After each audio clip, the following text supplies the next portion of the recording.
தென்னிந்தியாவின் கும்பமேளா பற்றி நீங்கள் கேள்விப்பட்டிருக்கிறீர்களா? ஒவ்வொரு 12 வருடங்களுக்கும் கும்பகோணம் பிரம்மாண்டமான மகாமக விழாவை நடத்துகிறது. பெருவெள்ளத்திற்கு பிறகு சிவபெருமானின் அமிர்த கலசம் கும்பகோணத்தில் தரையிறங்கி நிலத்தை என்றென்றும் தூய்மைப்படுத்தியதாக புராணங்கள் கூறுகின்றன. இந்த நாளில் கங்கை மற்றும் யமுனை உட்பட 12 புனித நதிகள் இந்த குளத்தில் இணைவதாக நம்பப்படுகிறது. இங்கு நீராடுவது பாவங்களை கழுவுகிறது.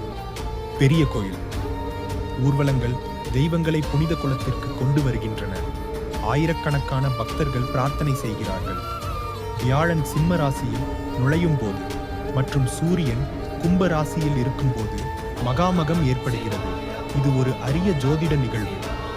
இந்த தெய்வீக காட்சி 12 ஆண்டுகளுக்கு ஒரு முறை மட்டுமே நடக்கும். நீங்கள் எப்போதாவது மகாமகத்திற்கு சென்றிருக்கிறீர்களா? கருத்துக்களில் எங்களுக்கு தெரியப்படுத்துங்கள். இந்திய வரலாறு மற்றும் மரபுகளிலிருந்து மேலும் அற்புதமான கதைகளுக்கு எங்களை பின்தொடருங்கள்.